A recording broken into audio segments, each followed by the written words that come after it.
123e nuit. Dinarzade ne manqua pas de réveiller avant le jour la sultane des Indes, laquelle, après avoir demandé à Schahriar la permission de commencer l'histoire qu'elle avait promis de raconter, prit ainsi la parole. Histoire du petit bossu. Il y avait autrefois à Casgar, aux extrémités de la Grande Tartarie, un tailleur qui avait une très belle femme qu'il aimait beaucoup et dont il était aimé de même. Un jour qu'il travaillait, un petit bossu vint s'asseoir à l'entrée de sa boutique et se mit à chanter en jouant du tambour de basque. Le tailleur prit plaisir à l'entendre et résolut de l'emmener dans sa maison pour réjouir sa femme. Il se dit à lui-même: « Avec ses chansons, il nous divertira tous deux ce soir. » Il lui en fit la proposition, et, le bossu l'ayant accepté, il ferma sa boutique et le mena chez lui. Dès qu'ils y furent arrivés, la femme du tailleur, qui avait déjà mis le couvert parce qu'il était temps de souper, servit un bon plat de poisson qu'elle avait préparé. Ils se mirent tous trois à table. Mais en mangeant, le bossu avala par malheur une grosse arête ou un os, dont il mourut en peu de moments, sans que le tailleur et sa femme y pussent remédier. Ils furent l'un et l'autre d'autant plus effrayés de cet accident qu'il était arrivé chez eux, et qu'ils avaient sujet de craindre que si la justice venait à le savoir, on ne les punît comme des assassins. Le mari, néanmoins, trouva un expédient pour se défaire du corps mort. Il fit réflexion qu'il demeurait dans le voisinage un médecin juif. Et là-dessus, ayant formé un projet, pour commencer à l'exécuter, sa femme et lui prirent le bossu, l'un par les pieds, l'autre par la tête, et le portèrent jusqu'au logis du médecin. Ils frappèrent à sa porte, où aboutissait un escalier très roide, par où l'on montait à sa chambre. Une servante descend aussitôt, même sans lumière, ouvre et demande ce qu'il souhaite.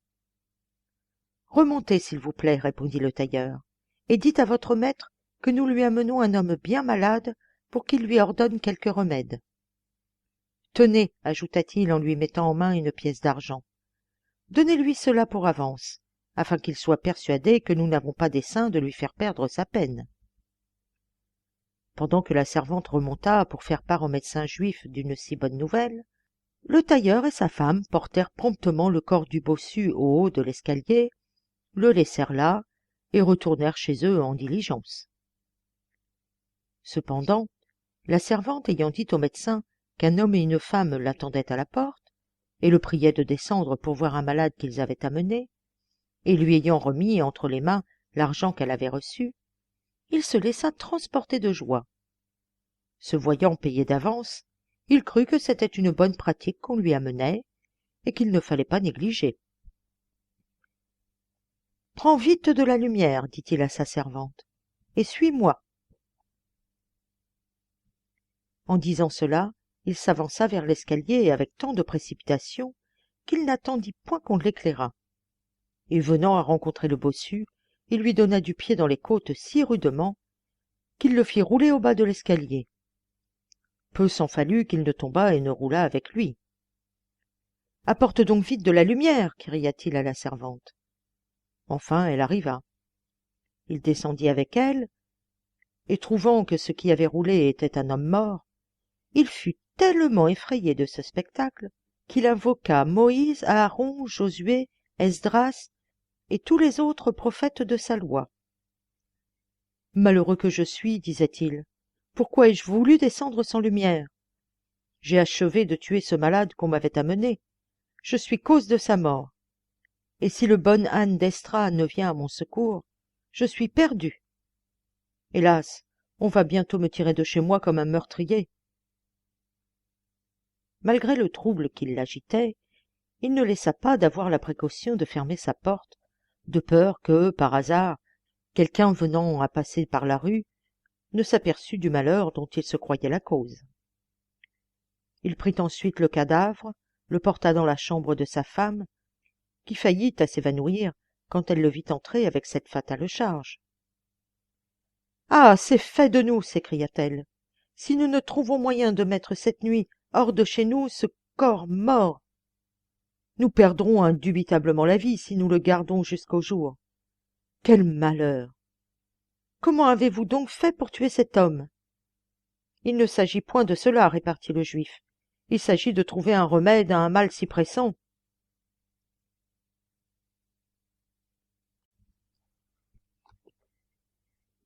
« 124e nuit. Le médecin et sa femme délibérèrent ensemble sur le moyen de se délivrer du corps mort pendant la nuit. Le médecin eut beau rêver, il ne trouva nul stratagème pour sortir d'embarras. Mais sa femme, plus fertile en invention, dit « Il me vient une pensée. Portons ce cadavre sur la terrasse de notre logis et le jetons par la cheminée dans la maison du musulman, notre voisin. »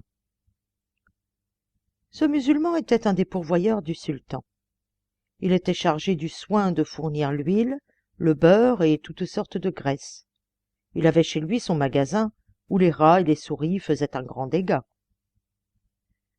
Le médecin juif ayant approuvé l'expédient proposé, sa femme et lui prirent le bossu, le portèrent sur le toit de leur maison, et après lui avoir passé des cordes sous les aisselles, ils le descendirent par la cheminée dans la chambre du pourvoyeur.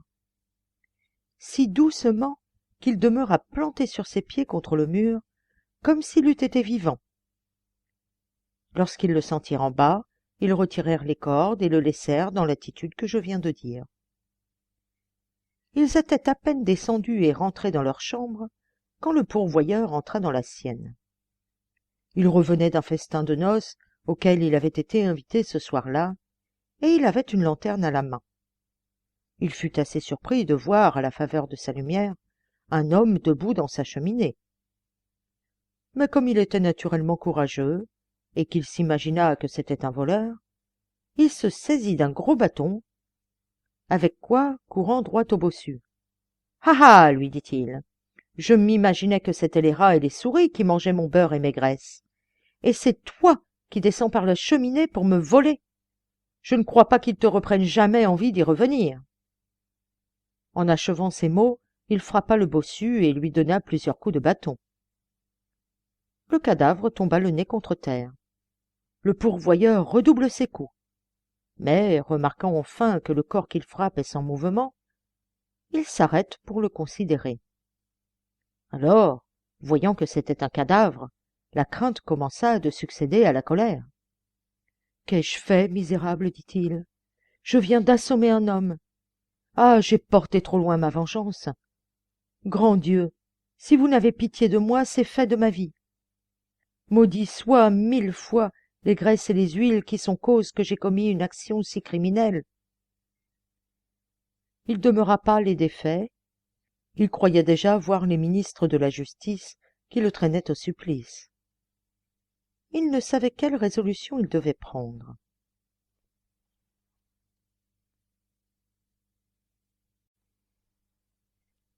« 125e nuit. Le pourvoyeur du sultan de Casgar, en frappant le bossu, n'avait pas pris garde à sa bosse. Lorsqu'il s'en aperçut, il fit des imprécations contre lui. « Maudit bossu !» s'écria-t-il. « Chien de bossu ! Plût à Dieu que tu m'eusses volé toutes mes graisses et que je ne t'eusse point trouvé ici. Je ne serais pas dans l'embarras où je suis pour l'amour de toi et de ta vilaine bosse. Étoile qui brillait aux cieux, ajouta-t-il, n'ayez de la lumière que pour moi dans un danger si évident. » Il chargea le bossu sur ses épaules, sortit de sa chambre, alla jusqu'au bout de la rue, où, l'ayant posé debout et appuyé contre une boutique, il reprit le chemin de sa maison sans regarder derrière lui. Quelques moments avant le jour, un marchand chrétien, qui était fort riche et qui fournissait au palais du sultan la plupart des choses dont on y avait besoin, après avoir passé la nuit en débauche, s'avisa de sortir de chez lui pour aller au bain. Quoiqu'il fût ivre, il ne laissa pas de remarquer que la nuit était fort avancée et qu'on allait bientôt appeler à la prière de la pointe du jour.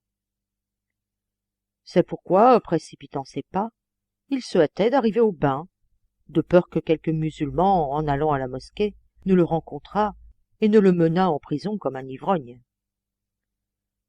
Néanmoins, quand il fut au bout de la rue, il s'arrêta pour quelque besoin contre la boutique où le pourvoyeur du sultan avait mis le corps du bossu, lequel, venant à être ébranlé, tomba sur le dos du marchand, qui, dans la pensée que c'était un voleur qui l'attaquait, le renversa par terre d'un coup de poing qui lui déchargea sur la tête. Et il lui en donna beaucoup d'autres ensuite, et se mit à crier au voleur. Le garde du quartier vint à ses cris, et voyant que c'était un chrétien qui maltraitait un musulman, car le bossu était de notre religion, « Quel sujet avez-vous, lui dit-il, de maltraiter ainsi un musulman ?»« Il a voulu me voler, répondit le marchand, et il s'est jeté sur moi pour me prendre à la gorge. »« Vous vous êtes assez vengé, répliqua le garde en le tirant par le bras. Ôtez-vous de là. » En même temps, il tendit la main au bossu pour l'aider à se relever. Mais, remarquant qu'il était mort, « Oh oh, poursuivit-il, c'est donc ainsi qu'un chrétien a la hardiesse d'assassiner un musulman ?» En achevant ces mots, il arrêta le chrétien et le mena chez le lieutenant de police, où on le mit en prison jusqu'à ce que le juge fût levé et en état d'interroger l'accusé. Cependant, le marchand chrétien revint de son ivresse, et plus il faisait de réflexions sur son aventure, moins il pouvait comprendre comment de simples coups de poing avaient été capables d'ôter la vie à un homme. Le lieutenant de police, sur le rapport du garde, et ayant vu le cadavre qu'on avait apporté chez lui, interrogea le marchand chrétien, qui ne put nier un crime qu'il n'avait pas commis. Comme le bossu appartenait au sultan, car c'était un de ses bouffons, le lieutenant de police ne voulut pas faire mourir le chrétien sans avoir auparavant appris la volonté du prince. Il alla au palais pour cet effet rendre compte de ce qui se passait au sultan, qui lui dit « Je n'ai point de grâce à accorder à un chrétien qui tue un musulman. Allez, faites votre charge. » À ces paroles, le juge de police fit dresser une potence, envoya des crieurs par la ville pour publier qu'on allait pendre un chrétien qui avait tué un musulman. Enfin, on tira le marchand de prison, on l'amena au pied de la potence. Et le bourreau, après lui avoir attaché la corde au cou, allait l'élever en l'air, lorsque le pourvoyeur du sultan, fendant la presse, s'avança en criant au bourreau. « Attendez, attendez, ne vous pressez pas. Ce n'est pas lui qui a commis le meurtre, c'est moi. » Le lieutenant de police, qui assistait à l'exécution, se mit à interroger le pourvoyeur, qui lui raconta de point en point de quelle manière il avait tué le bossu, et il acheva en disant qu'il avait porté son corps à l'endroit où le marchand chrétien l'avait trouvé. « Vous alliez, ajouta-t-il, faire mourir un innocent, puisqu'il ne peut pas avoir tué un homme qui n'était plus en vie. C'est bien assez pour moi d'avoir assassiné un musulman sans charger encore ma conscience de la mort d'un chrétien qui n'est pas criminel. »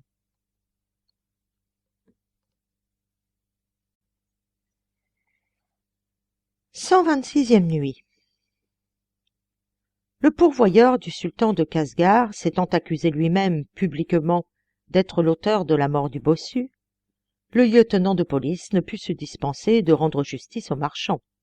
« Laisse, dit-il au bourreau, laisse aller le chrétien, et prends cet homme à sa place, puisqu'il est évident, par sa propre confession, qu'il est le coupable. » Le bourreau lâcha le marchand, mit aussitôt la corde au cou du pourvoyeur, et dans le temps qu'il allait l'expédier, il entendit la voix du médecin juif qui le priait instamment de suspendre l'exécution et qui se faisait faire place pour se rendre au pied de la potence. Quand il fut devant le juge de police, « Seigneur, lui dit-il, ce musulman que vous voulez faire pendre n'a pas mérité la mort. C'est moi seul qui suis criminel. Hier, pendant la nuit, un homme et une femme que je ne connais pas vinrent frapper à ma porte avec un malade qu'ils m'amenaient. Ma servante alla ouvrir sans lumière, reçut d'eux une pièce d'argent pour me venir dire de leur part de prendre la peine de descendre pour voir le malade. Pendant qu'elle me parlait, ils apportèrent le malade au haut de l'escalier et puis disparurent. Je descendis sans attendre que ma servante eût allumé une chandelle. Et dans l'obscurité, venant à donner du pied contre le malade, je le fis rouler jusqu'au bas de l'escalier. Enfin, je vis qu'il était mort, et que c'était le musulman bossu dont on veut aujourd'hui venger le trépas. Nous prîmes le cadavre, ma femme et moi, nous le portâmes sur notre toit, d'où nous le passâmes sur celui du pourvoyeur, notre voisin, que vous alliez faire mourir injustement, et nous le descendîmes dans sa chambre par la cheminée. Le pourvoyeur, l'ayant trouvé chez lui, l'a traité comme un voleur, l'a frappé et a cru l'avoir tué. Mais cela n'est pas, comme vous le voyez, par ma déposition. Je suis donc le seul auteur du meurtre, et quoique je le sois contre mon intention, j'ai résolu d'expier mon crime, pour n'avoir pas à me reprocher la mort de 2 musulmans, en souffrant que vous ôtiez la vie au pourvoyeur du sultan, dont je viens vous révéler l'innocence. Renvoyez-le donc, s'il vous plaît, et me mettez à sa place, puisque personne que moi n'est cause de la mort du bossu.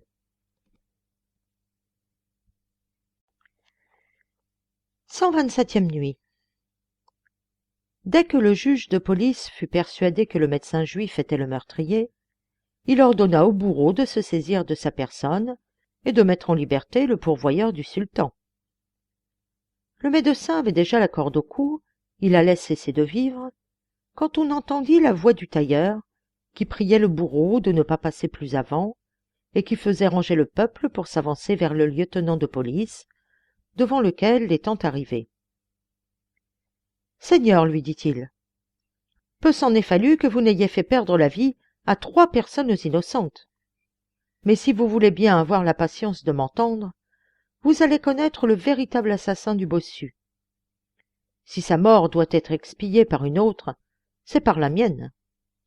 Hier, vers la fin du jour, comme je travaillais dans ma boutique et que j'étais en humeur de me réjouir, le bossu, à demi ivre, arriva et s'assit. Il chanta quelque temps, et je lui proposai de venir passer la soirée chez moi. Il y consentit et je l'emmenai. Nous nous mîmes à table, et je servis un morceau de poisson. En le mangeant, une arête ou un os s'arrêta dans son gosier, et quelque chose que nous pûmes faire, ma femme et moi, pour le soulager, il mourut en peu de temps. Nous fûmes fort affligés de sa mort, et de peur d'en être repris, nous portâmes le cadavre à la porte du médecin juif. Je frappai, et je dis à la servante qui vint ouvrir de remonter promptement et de prier son maître de notre part de descendre pour voir un malade que nous lui amenions. Et afin qu'il ne refusât pas de venir, je la chargeai de lui remettre en main propre une pièce d'argent que je lui donnai. Dès qu'elle fut remontée, je portai le bossu au haut de l'escalier sur la première marche, et nous sortîmes aussitôt, ma femme et moi, pour nous retirer chez nous. Le médecin, en voulant descendre, fit rouler le bossu, ce qui lui a fait croire qu'il avait causé sa mort. Puisque cela est ainsi, ajouta-t-il, laissez aller le médecin, et faites-moi mourir. Le lieutenant de police et tous les spectateurs ne pouvaient assez admirer les étranges événements dont la mort du bossu avait été suivie.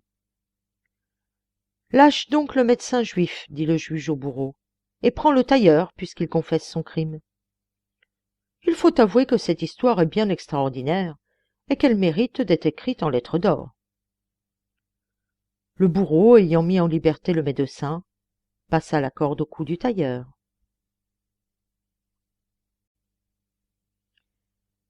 Pendant que le bourreau se préparait à pendre le tailleur, le sultan de Casgar, qui ne pouvait se passer longtemps du bossu, son bouffon, ayant demandé à le voir, un de ses officiers lui dit « Sire, le bossu dont votre majesté est en peine, après s'être enivré hier, s'échappa du palais, comme sa coutume, pour aller courir par la ville, où il s'est trouvé mort ce matin. On a conduit devant le juge de police un homme accusé de l'avoir tué, et aussitôt le juge a fait dresser une potence. Comme on allait pendre l'accusé, un homme est arrivé, et après celui-là un autre, qui s'accusent eux-mêmes, et se déchargent l'un l'autre. Il y a longtemps que cela dure, et le lieutenant de police est actuellement occupé à interroger un 3e homme, qui se dit le véritable assassin. À ce discours, le sultan de Casgar envoya un huissier au lieu du supplice. « Allez, lui dit-il, en toute diligence, dire au juge de police qu'il m'amène incessamment les accusés, et qu'on m'apporte aussi le corps du pauvre bossu que je veux voir encore une fois. » L'huissier partit, et, arrivant dans le temps que le bourreau commençait à tirer la corde pour pendre le tailleur, il cria de toute sa force que l'on eût à suspendre l'exécution. Le bourreau, ayant reconnu l'huissier, n'osa passer outre et lâcha le tailleur. Après cela, l'huissier, ayant rejoint le lieutenant de police, déclara la volonté du sultan. Le juge obéit, prit le chemin du palais avec le tailleur, le médecin juif, le pourvoyeur et le marchand chrétien, et fit porter par 4 de ses gens le corps du bossu. Lorsqu'ils furent tous devant le sultan, le juge de police se prosterna aux pieds de ce prince, et quand il fut relevé, il raconta fidèlement tout ce qu'il savait de l'histoire du bossu. Le sultan la trouva si singulière qu'il ordonna à son historiographe particulier de l'écrire avec toutes ses circonstances. Puis, s'adressant à toutes les personnes qui étaient présentes. « Avez-vous jamais, leur dit-il, rien entendu de plus surprenant que ce qui vient d'arriver à l'occasion du bossu, mon bouffon ?» Le marchand chrétien, après s'être prosterné jusqu'à toucher la terre de son front, prit alors la parole. « Puissant monarque, dit-il, je sais une histoire plus étonnante que celle dont on vient de vous faire le récit. Je vais vous la raconter, si votre majesté veut m'en donner la permission. Les circonstances en sont telles qu'il n'y a personne qui puisse les entendre sans en être touché. » Le sultan lui permit de la dire, ce qu'il fit en ces termes. Histoire que raconta le marchand chrétien. « Sire, avant que je m'engage dans le récit que votre majesté consent que je lui fasse, je lui ferai remarquer, s'il lui plaît, que je n'ai pas l'honneur d'être né dans un endroit qui relève de son empire. Je suis étranger, natif du Caire en Égypte, copte de nation et chrétien de religion. Mon père était courtier et il avait amassé des biens assez considérables qu'il me laissa en mourant. Je suivis son exemple et embrassai sa profession. Comme j'étais un jour au Caire dans le logement public des marchands de toutes sortes de grains, un marchand, très bien fait et proprement vêtu, monté sur un âne, vint m'aborder. Il me salua et, ouvrant un mouchoir où il y avait une montre de sésame. « Combien vaut, me dit-il, la grande mesure de sésame de la qualité de celui que vous voyez ?» 129e nuit. J'examinais le sésame que le jeune marchand me montrait, et je lui répondis qu'il valait, au prix courant, 100 drachmes d'argent la grande mesure. « Voyez, me dit-il, les marchands qui en voudront pour ce prix-là, et venez jusqu'à la porte de la Victoire, où vous verrez un khan séparé de toute autre habitation.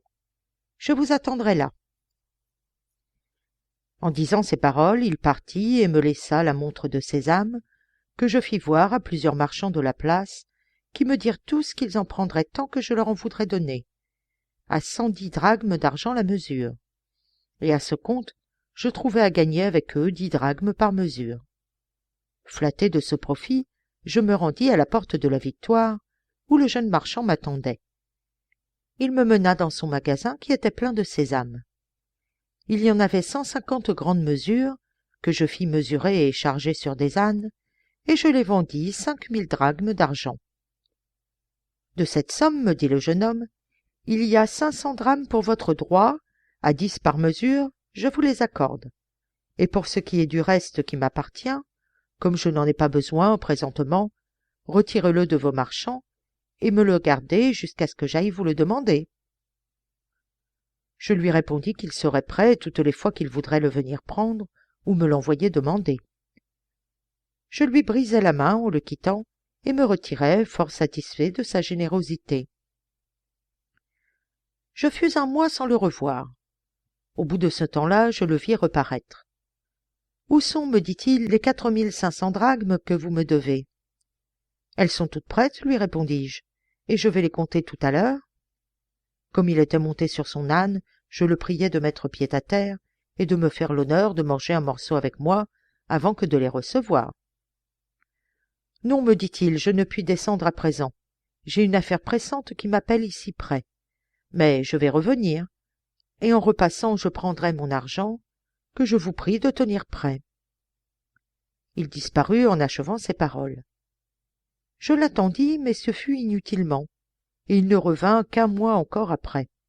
« Voilà, dis-je en moi-même, un jeune marchand qui a bien de la confiance en moi, de me laisser entre les mains, sans me connaître, une somme de 4500 drachmes d'argent. Un autre que lui n'en userait pas ainsi, et craindrait que je ne la lui emportasse. » Il revint à la fin du 3e mois. Il était encore monté sur son âne, mais plus magnifiquement habillé que les autres fois. 130e nuit. D'abord que j'aperçus le jeune marchand, j'allai au-devant de lui, je le conjurai de descendre, et lui demandai s'il ne voulait donc pas que je lui comptasse l'argent que j'avais à lui. « Cela ne presse pas, me répondit-il d'un air gai et content. Je sais qu'il est en bonne main, je viendrai le prendre quand j'aurai dépensé tout ce que j'ai, et qu'il ne me restera plus autre chose.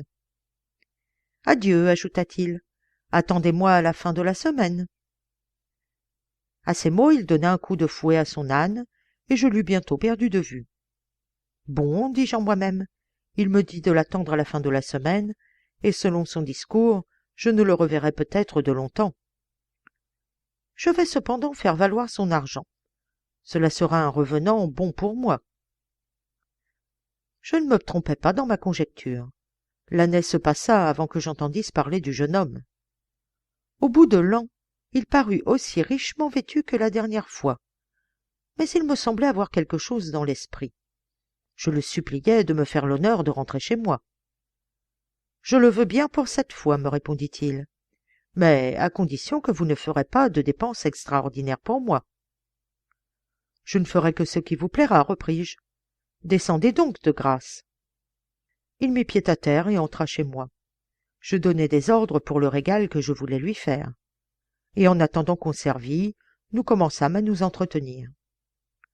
Quand le repas fut prêt, nous nous assîmes à table. Dès le premier morceau, je remarquai qu'il le prit de la main gauche, et je fus étonné de voir qu'il ne se servait nullement de la droite. Je ne savais ce que j'en devais penser. Depuis que je connais ce marchand, disais-je en moi-même, il m'a toujours paru très poli. Serait-il possible qu'il en usât ainsi par mépris pour moi? Par quelle raison ne se sert-il pas de sa main droite?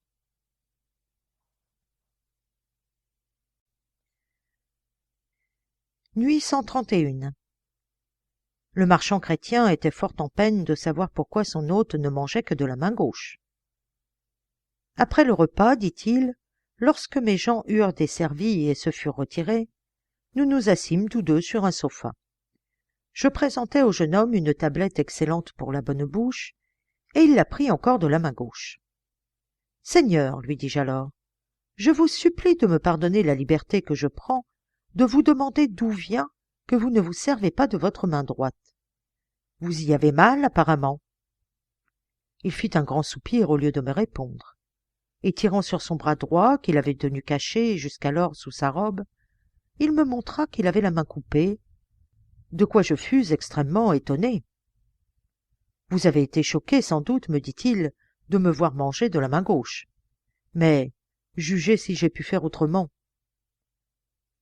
Peut-on vous demander, repris-je, par quel malheur vous avez perdu votre main droite ?» Il versa des larmes à cette demande, et après les avoir essuyées, il me conta son histoire, comme je vais vous la raconter. « Vous saurez, me dit-il, que je suis natif de Bagdad, fils d'un père riche, et des plus distingués de la ville par sa qualité et par son rang. À peine étais-je entré dans le monde que, fréquentant des personnes qui avaient voyagé et qui disaient des merveilles de l'Égypte, et particulièrement du Grand Caire, je fus frappé de leurs discours et j'eus envie d'y faire un voyage. Mais mon père vivait encore et il ne m'en aurait pas donné la permission. Il mourut enfin, et sa mort me laissant maître de mes actions, je résolus d'aller au Caire. J'employai une très grosse somme d'argent en plusieurs sortes d'étoffes fines de Bagdad et de Moussoul, et je me mis en chemin. En arrivant au Caire, j'allais descendre au khan qu'on appelle le khan de Mesrour. J'y pris un logement avec un magasin, dans lequel je fis mettre les ballots que j'avais apportés avec moi sur des chameaux. Cela fait, j'entrai dans ma chambre pour me reposer et me remettre de la fatigue du chemin, pendant que mes gens, à qui j'avais donné de l'argent, allèrent acheter des vivres et firent la cuisine. Après le repas, j'allai voir le château, quelques mosquées, les places publiques et d'autres endroits qui méritaient d'être vus. Le lendemain, je m'habillai proprement, et après avoir fait tirer les quelques-uns de mes ballots de très belles et très riches étoffes, dans l'intention de les porter à Bezestein, pour voir ce qu'on m'en offrirait, j'en chargeai quelques-uns de mes esclaves, et me rendis au Bezestein des Circassiens. J'y fus bientôt environné d'une foule de courtiers et de crieurs qui avaient été avertis de mon arrivée. Je partageai des essais d'étoffes entre plusieurs crieurs, qui allèrent les crier et faire voir dans tout le Bezestein. Mais tous les marchands en offrirent beaucoup moins que ce qu'elles me coûtaient d'achat et de frais de voiture. Cela me fâcha, et comme j'en marquai mon ressentiment aux crieurs. « Si vous voulez nous en croire, me disent-ils, nous vous enseignerons du moyen de ne rien perdre sur vos étoffes. »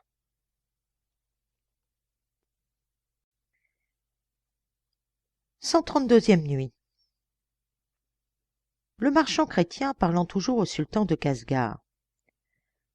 Les courtiers et les crieurs, me dit le jeune homme, m'ayant promis de m'enseigner le moyen de ne pas perdre sur mes marchandises, je leur demandai ce qu'il fallait faire pour cela. Les distribuer à plusieurs marchands, répartirent-ils. Ils les vendront en avril, et 2 fois la semaine, le lundi et le jeudi, vous irez recevoir l'argent qu'ils en auront fait. Par là, vous gagnerez au lieu de perdre, et les marchands gagneront aussi quelque chose. Cependant, vous avez la liberté de vous divertir et de vous promener dans la ville et sur le Nil. Je suivis leurs conseils. Je les menai avec moi à mon magasin, d'où je tirai toutes mes marchandises. Et retournant au Bezestein, je les distribuai à différents marchands qu'ils m'avaient indiqués comme les plus solvables, et qui me donnèrent un reçu en bonne forme, signé par des témoins, sous la condition que je ne leur demanderais rien le 1er mois. Mes affaires ainsi disposées, je n'eus plus l'esprit occupé d'autre chose que de plaisir. Je contractai amitié avec diverses personnes à peu près de mon âge, qui avaient soin de me bien faire passer mon temps. Le 1er mois s'étant écoulé, je commençai à voir mes marchands 2 fois la semaine, accompagné d'un officier public pour examiner leurs livres de vente, et un changeur pour régler la bonté et la valeur des espèces qu'ils me comptaient. Ainsi, les jours de recette, je me retirai au khan de Mesrour où j'étais logé, j'emportai une bonne somme d'argent. Cela n'empêchait pas que les autres jours de la semaine, je n'allasse passer la matinée tantôt chez un marchand et tantôt chez un autre. Je me divertissais à m'entretenir avec eux et à voir ce qui se passait dans le Bezestein. Un lundi que j'étais assis dans la boutique d'un de ces marchands, qui se nommait Bedreddin, une dame de condition, comme il était aisé de le connaître à son air, à son habillement, et par une esclave fort proprement mise qui la suivait, entra dans la boutique et s'assit près de moi. Cet extérieur, joint à une grâce naturelle qui paraissait en tout ce qu'elle faisait, me prévint en sa faveur et me donna une grande envie de mieux connaître que je ne faisais. Je ne sais si elle ne s'aperçut pas que je prenais du plaisir à la regarder, et si mon attention ne lui plaisait point. Mais elle haussa le crépon qui lui descendait sur le visage par-dessus la mousseline qui le cachait, et me laissa voir de grands yeux noirs dont je fus charmé. Enfin, elle acheva de me rendre très amoureux d'elle par le son agréable de sa voix et par ses manières honnêtes et gracieuses, lorsqu'en saluant le marchand, elle lui demanda des nouvelles de sa santé depuis le temps qu'elle ne l'avait vu. Après s'être entretenue quelque temps avec lui de choses indifférentes, elle lui dit qu'elle cherchait une certaine étoffe à fond d'or, qu'elle venait à sa boutique comme celle qui était la mieux assortie de tout le Bezestein, et que, s'il en avait, il lui ferait un grand plaisir de lui en montrer. Bedreddin lui en montra plusieurs pièces, à l'une desquelles, s'étant arrêté, et lui en ayant demandé le prix, il la lui laissa à 1100 drachmes d'argent. « Je consens à vous en donner cette somme, lui dit-elle. Je n'ai pas d'argent sur moi, mais j'espère que vous voudrez bien me faire crédit jusqu'à demain et me permettre d'emporter l'étoffe. Je ne manquerai pas de vous envoyer demain les 1100 drachmes dont nous convenons pour elle. »« Madame, lui répondit Bedreddin, je vous ferai crédit avec plaisir et vous laisserai emporter l'étoffe si elle m'appartenait. Mais elle appartient à cet honnête jeune homme que vous voyez, et c'est aujourd'hui que je dois lui en compter l'argent. »« Et d'où vient, reprit la dame fort étonnée, que vous en usez de cette sorte avec moi? N'ai-je pas coutume de venir à votre boutique? Et toutes les fois que j'ai acheté des étoffes, et que vous avez bien voulu que je les ai emportées sans les payer à l'instant, ai-je jamais manqué de vous envoyer de l'argent dès le lendemain? » Le marchand demeura d'accord. « Il est vrai, madame, répartit-il, mais j'ai besoin d'argent aujourd'hui. »« Eh bien, voilà votre étoffe, dit-elle en la lui jetant. Que Dieu vous confonde, vous et tout ce qu'il y a de marchands. Vous êtes tous faits les uns comme les autres. Vous n'avez aucun égard pour personne. » Et achevant ces paroles, elle se leva brusquement et sortit fort irritée contre Bedreddin. 133e nuit. Le marchand chrétien poursuivant son histoire. Quand je vis, me dit le jeune homme, que la dame se retirait, je sentis bien que mon cœur s'intéressait pour elle. Je la rappelai. « Madame, lui dis-je, faites-moi la grâce de revenir. Peut-être trouverai-je moyen de vous contenter l'un et l'autre. » Elle revint en me disant que c'était pour l'amour de moi. « Seigneur Bedreddin, dis-je alors au marchand, combien dites-vous que vous voulez vendre cette étoffe qui m'appartient ? » 1100 drachmes d'argent, répondit-il. Je ne puis la donner à moins. Livrez-la donc à cette dame, repris-je, et qu'elle l'emporte. Je vous donne 100 drachmes de profit, et je vais vous faire un billet de la somme à prendre sur les autres marchandises que vous avez. Effectivement, je fis le billet, le signai, et le mis entre les mains de Bedreddin. Ensuite, présentant l'étoffe à la dame, je lui dis « Vous pouvez l'emporter, madame, et quant à l'argent, vous me l'enverrez demain ou un autre jour, ou bien je vous fais présent de l'étoffe, si vous voulez. »« Ce n'est pas comme je l'entends, reprit-elle.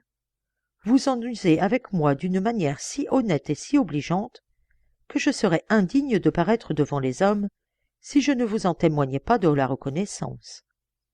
Que Dieu, pour vous en récompenser, augmente vos biens, vous fasse vivre longtemps après moi, vous ouvre la porte des cieux à votre mort, et que toute la ville publie votre générosité. » Ces paroles me donnèrent de la hardiesse. « Madame, lui dis-je, laissez-moi voir votre visage pour prix de vous avoir fait plaisir. Ce sera me payer avec usure. » À ces mots, elle se tourna de mon côté, ôta la mousseline qui lui couvrait le visage, et offrit à mes yeux une beauté surprenante. J'en fus tellement frappé que je ne pus rien lui dire pour en exprimer ce que j'en pensais. Je ne me serais jamais lassé de la regarder. Mais elle se recouvrit promptement le visage, de peur qu'on ne l'aperçût. Et après avoir abaissé le crépon, elle prit la pièce d'étoffe et s'éloigna de la boutique, où elle me laissa dans un état bien différent de celui où j'étais en y arrivant. Je demeurai longtemps dans un trouble et dans un désordre étrange. Avant de quitter le marchand, je lui demandai s'il connaissait la dame. « Oui, me répondit-il, elle est fille d'un émir qui lui a laissé en mourant des biens immenses. » Quand je fus de retour au khan de Mesrour, mes gens me servirent à souper. Mais il me fut impossible de manger. Je ne pus même fermer l'œil de toute la nuit, qui me parut la plus longue de ma vie. Dès qu'il fut jour, je me levai dans l'espérance de revoir l'objet qui troublait mon repos. Et dans le dessein de lui plaire, je m'habillai plus proprement encore que le jour précédent. Je retournai à la boutique de Bedreddin.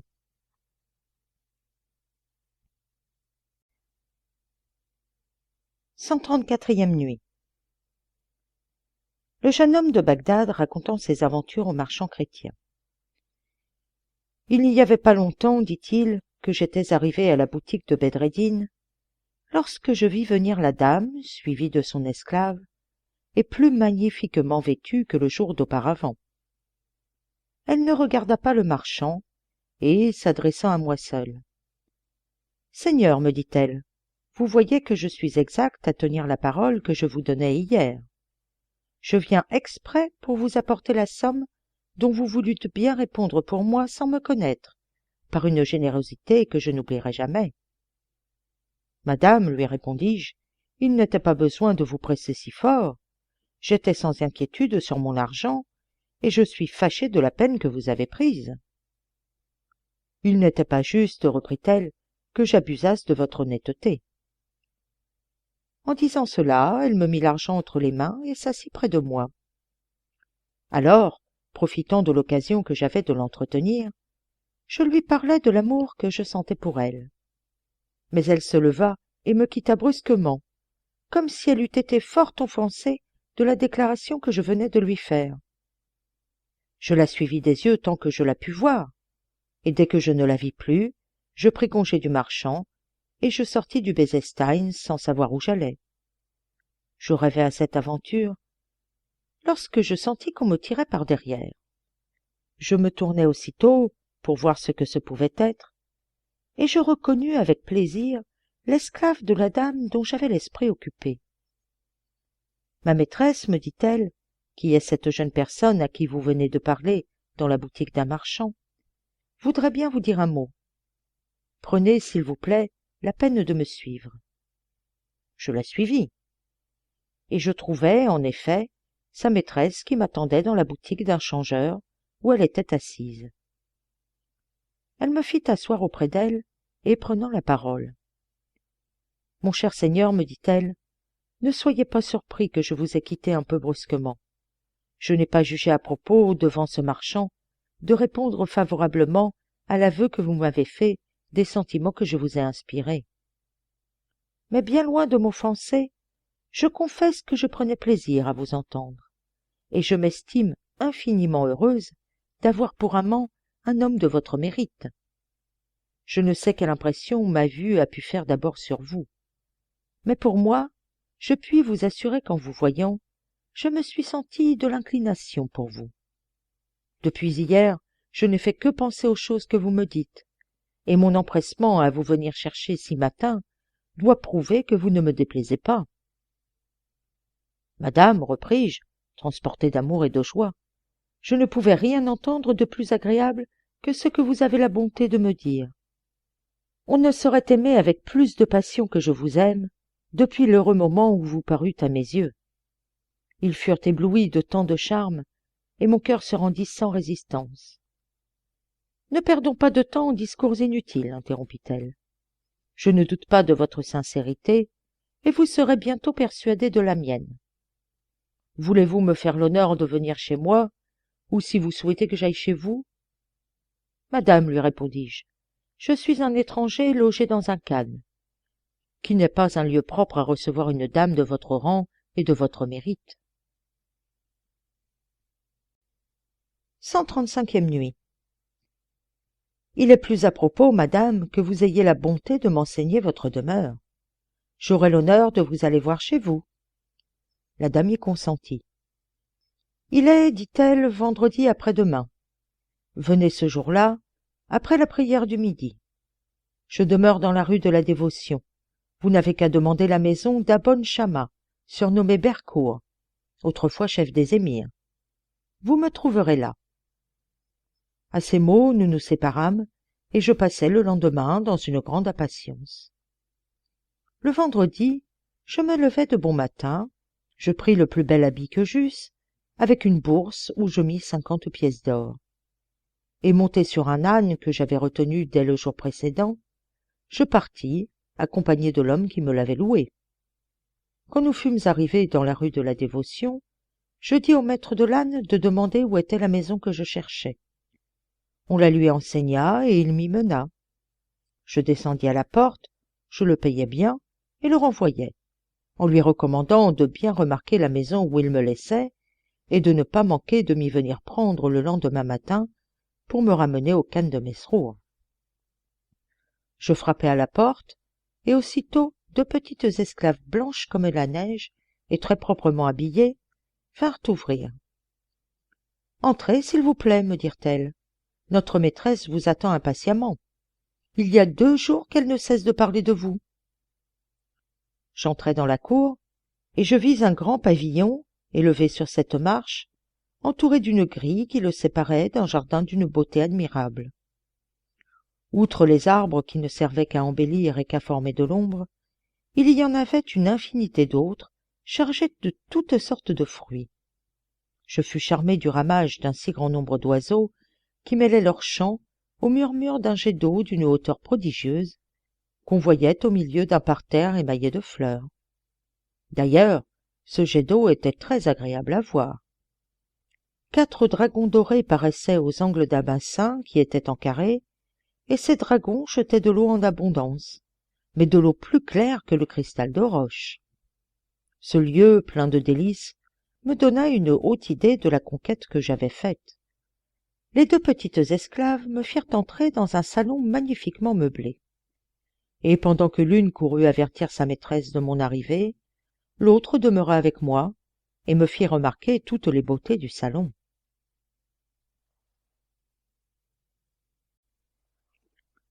136e nuit. Le marchand chrétien, continuant de parler au sultan de Casgar, poursuivit de cette manière. « Je n'attendis pas longtemps dans le salon, me dit le jeune homme. La dame que j'aimais y arriva bientôt, fort parée de perles et de diamants, mais plus brillante encore par l'éclat de ses yeux que par celui de ses pierreries. Sa taille, qui n'était plus cachée par son habillement de ville, me parut la plus fine et la plus avantageuse du monde. Je ne vous parlerai point de la joie que nous eûmes de nous revoir, car c'est une chose que je ne pourrais que faiblement exprimer. Je vous dirai seulement qu'après les premiers compliments, nous nous assîmes tous 2 sur un sofa, où nous nous entretînmes avec toute la satisfaction imaginable. On nous servit ensuite les mets les plus délicats et les plus exquis. Nous nous mîmes à table, et après le repas, nous recommençâmes à nous entretenir jusqu'à la nuit. Alors on nous apporta d'excellents vins et des fruits propres à exciter et à boire, et nous bûmes au son des instruments que les esclaves accompagnèrent de leurs voix. La dame du logis chanta elle-même, et acheva par ses chansons de m'attendrir et de me rendre le plus passionné de tous les amants. Enfin, je passai la nuit à goûter toutes sortes de plaisirs. Le lendemain matin, après avoir mis adroitement sous le chevet du lit la bourse et les 50 pièces d'or que j'avais apportées, je dis adieu à la dame, qui me demanda quand je la reverrais.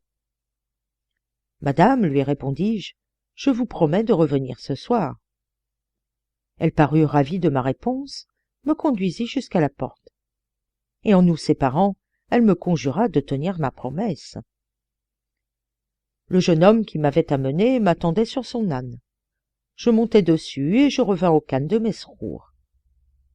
En voyant l'homme, je lui dis que je ne le payais pas, afin qu'il me vînt reprendre l'après-dîner à l'heure que je lui marquais.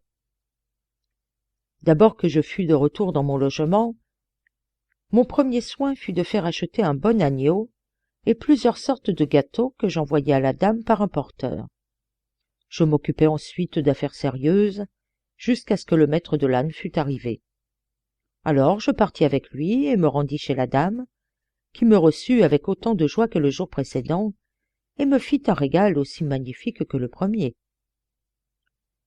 En la quittant le lendemain, je lui laissai encore une bourse de 50 pièces d'or, et je revins au khan de Mesrour. 137e nuit. Je continuais de voir la dame tous les jours, et de lui laisser chaque fois une bourse de 50 pièces d'or, et cela dura jusqu'à ce que les marchands à qui j'avais donné mes marchandises à vendre, et que je voyais régulièrement 2 fois la semaine, ne me durent plus rien. Enfin, je me trouvais sans argent et sans espérance d'en avoir. Dans cet état affreux, et prêt à m'abandonner à mon désespoir, je sortis du khan, sans savoir ce que je faisais, et m'en allai du côté du château, où il y avait un grand nombre de peuple assemblé pour voir un spectacle que donnait le sultan d'Égypte. Lorsque je fus arrivé dans ce lieu où était tout ce monde, je me mêlai parmi la foule, et me trouvai, par hasard, près d'un cavalier bien monté et fort proprement habillé, qui avait à l'arçon de sa selle un sac à demi ouvert, d'où sortait un cordon de soie verte. En mettant la main dans le sac, je jugeai que le cordon devait être celui d'une bourse qui était dedans. Pendant que je faisais ce jugement, il passa de l'autre côté du cavalier un porteur chargé de bois, et il passa si près que le cavalier fut obligé de se retourner vers lui pour empêcher que le bois ne touchât et ne déchirât son habit. En ce moment, le démon me tenta. Je pris le cordon d'une main, et m'aidant de l'autre à élargir le sac, je tirai la bourse, sans que personne s'en aperçût.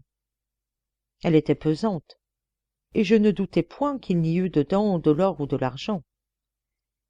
Quand le porteur fut passé, le cavalier, qui avait apparemment quelques soupçons de ce que j'avais fait pendant qu'il avait eu la tête tournée, mit aussitôt la main dans son sac, et n'y trouvant pas sa bourse, me donna un si grand coup de sa hache d'arme qu'il me renversa par terre.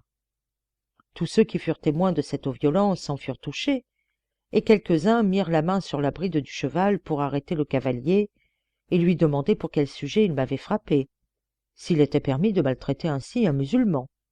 « De quoi vous mêlez-vous » leur répondit-il d'un ton brusque. « Je ne l'ai pas fait sans raison, c'est un voleur. » À ces paroles, je me relevai, et à mon air, chacun prenant mon parti, s'écria qu'il était un menteur, qu'il n'était pas croyable qu'un jeune homme tel que moi eût commis la méchante action qu'il m'imputait.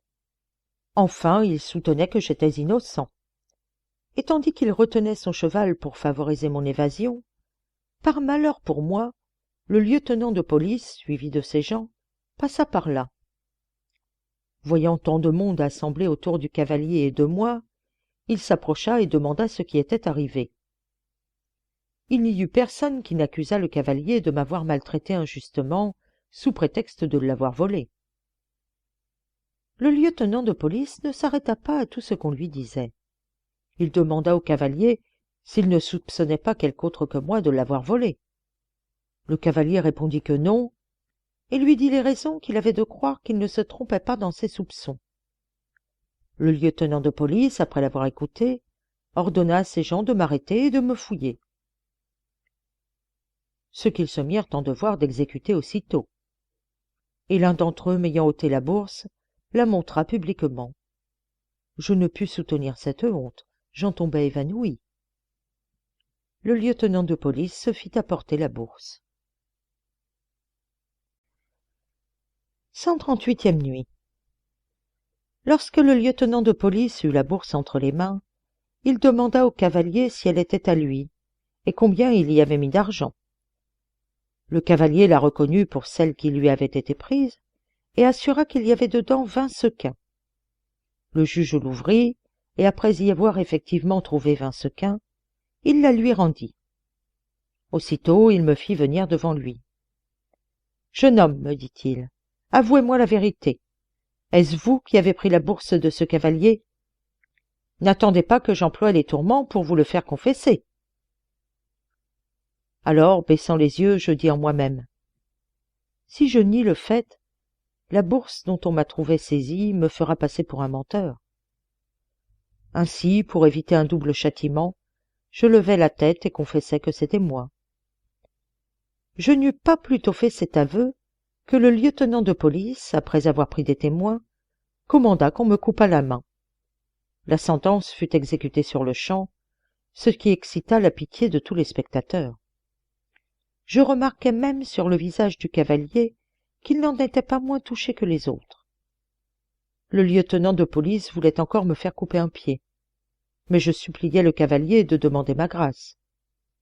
Il la demanda et l'obtint. Lorsque le juge eut passé son chemin, le cavalier s'approcha de moi. « Je vois bien, me dit-il en me présentant la bourse, que c'est la nécessité qui vous a fait faire une action si honteuse et si indigne d'un jeune homme aussi bien fait que vous. Mais tenez, voilà cette bourse fatale, je vous la donne, et je suis très fâché du malheur qui vous est arrivé. » En achevant ces paroles, il me quitta. Et comme j'étais très faible à cause du sang que j'avais perdu, quelques honnêtes gens du quartier eurent la charité de me faire entrer chez eux, et de me faire boire un verre de vin.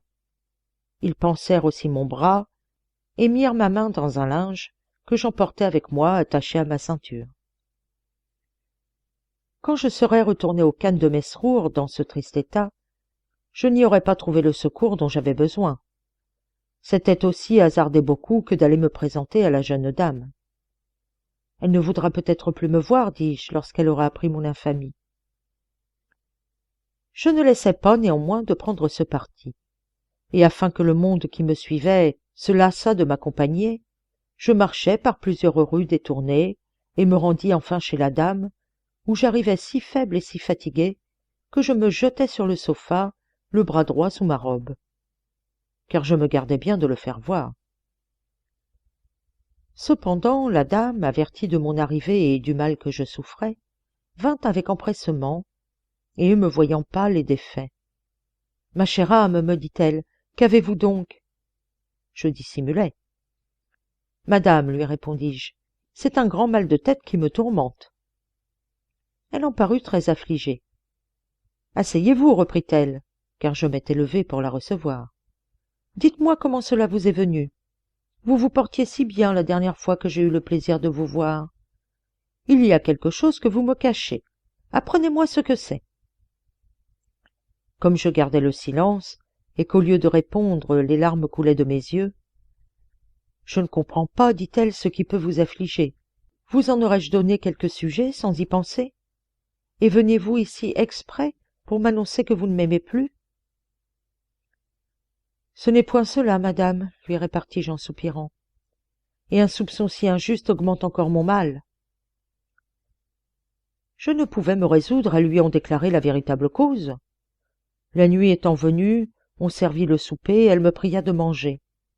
Mais ne pouvant me servir que de la main gauche, je la suppliai de m'en dispenser, m'excusant sur ce que je n'avais nul appétit. « Vous en aurez, me dit-elle, quand vous m'aurez découvert ce que vous me cachez avec tant d'opiniâtreté. Votre dégoût, sans doute, ne vient que de la peine que vous avez à vous y déterminer. » « Hélas, madame, repris-je, il faudra bien enfin que je m'y détermine. » Je n'eus pas prononcé ces paroles qu'elle me versa à boire, et me présentant la tasse. « Tenez, dit-elle, et buvez, cela vous donnera du courage. » J'avançai donc la main gauche et pris la tasse.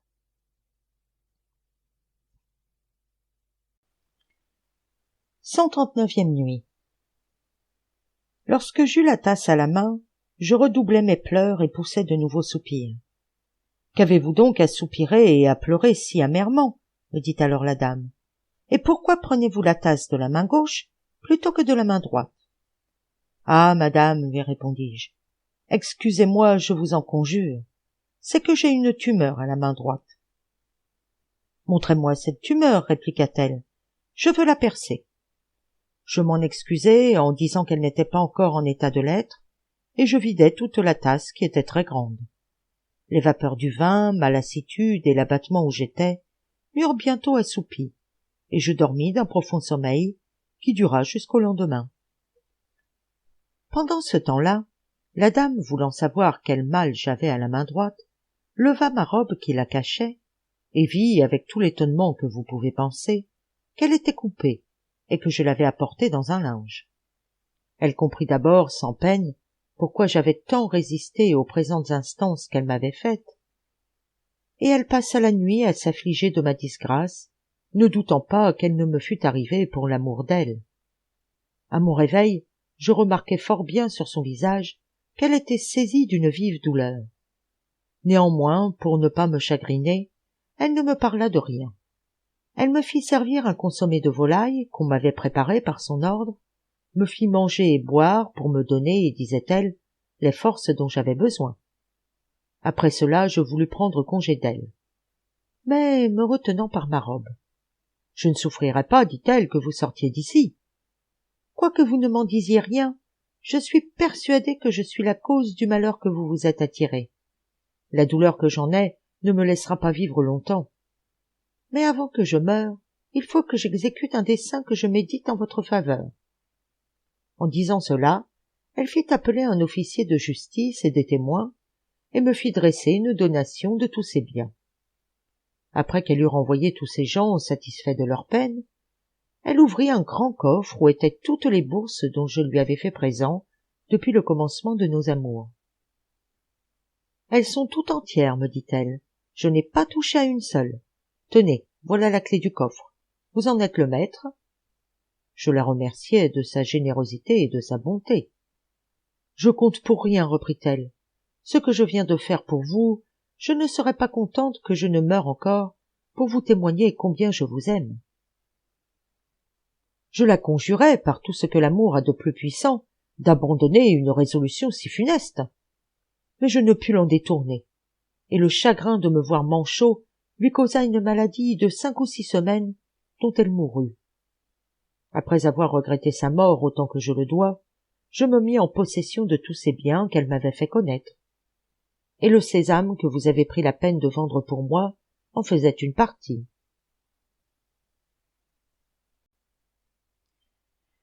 140e nuit. Le jeune homme de Bagdad acheva de raconter son histoire de cette sorte au marchand chrétien. « Ce que vous venez d'entendre, poursuivit-il, doit m'excuser auprès de vous d'avoir mangé de la main gauche. Je vous suis fort obligé de la peine que vous vous êtes donnée pour moi. Je ne puis assez reconnaître votre fidélité. Et comme j'ai, Dieu merci, assez de biens, quoique j'en ai dépensé beaucoup, je vous prie de vouloir accepter le présent que je vous fais de la somme que vous me devez. Outre cela, j'ai une proposition à vous faire.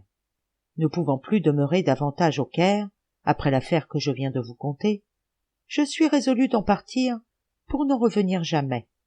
Si vous voulez me tenir compagnie, nous négocierons ensemble, et nous partagerons également le gain que nous ferons. » Quand le jeune homme de Bagdad eut achevé son histoire, dit le marchand chrétien, je le remerciai le mieux qu'il me fut possible du présent qu'il me faisait.